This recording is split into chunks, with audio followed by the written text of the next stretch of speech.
Hello and welcome. I'm Patrick Parker, the CEO of EmpowerID, and this is an EmpowerID quick look at passwordless login. Everyone agrees that passwords need to be eliminated. Passwords are the Achilles heel in our security infrastructure. They're often compromised.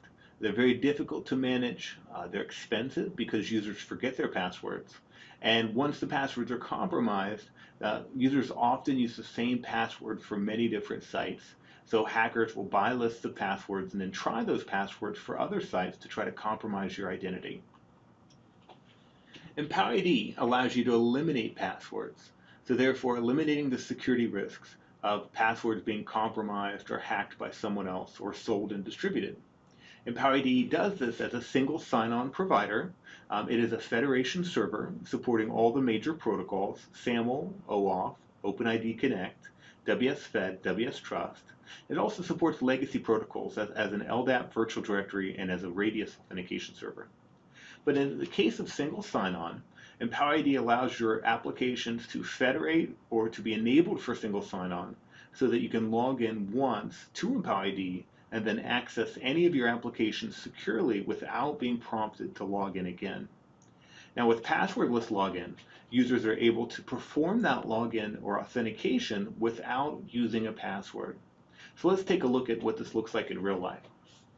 So at this point, I'm on the EmpowerID login screen. I might have been headed to Salesforce.com or to Office 365, and if those systems were configured for federation, they would redirect me back to EmpowerID for authentication. Now on the EmpowerID screen, I can do traditional username and password-based authentication. I could do some type of social media-based authentication, or maybe Windows authentication, or if enabled, even smart card-based authentication. But in this case, we want to take a look at passwordless login. So in passwordless login, I can simply click to do a passwordless login. And I'm presented with a screen to identify myself. And at this point, I'm in the passwordless login workflow. This workflow is very advanced. It has a lot of options. It's like a flowchart. But the main idea behind it is that I'm going to present who I am to the system. And the system has lots of information about me. It knows who I am, my role, the policies assigned to me, my risk score. It also knows contextual information, such as which type of browser I'm using, my IP subnet. Am I inside the network currently? Am I outside the network trying to access remotely?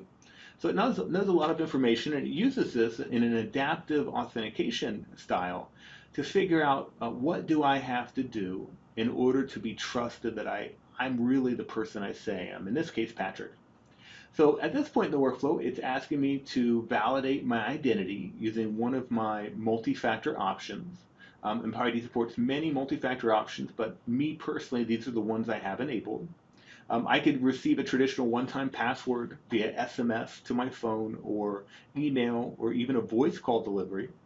I could register my device, which would proof my device for future MFA purposes.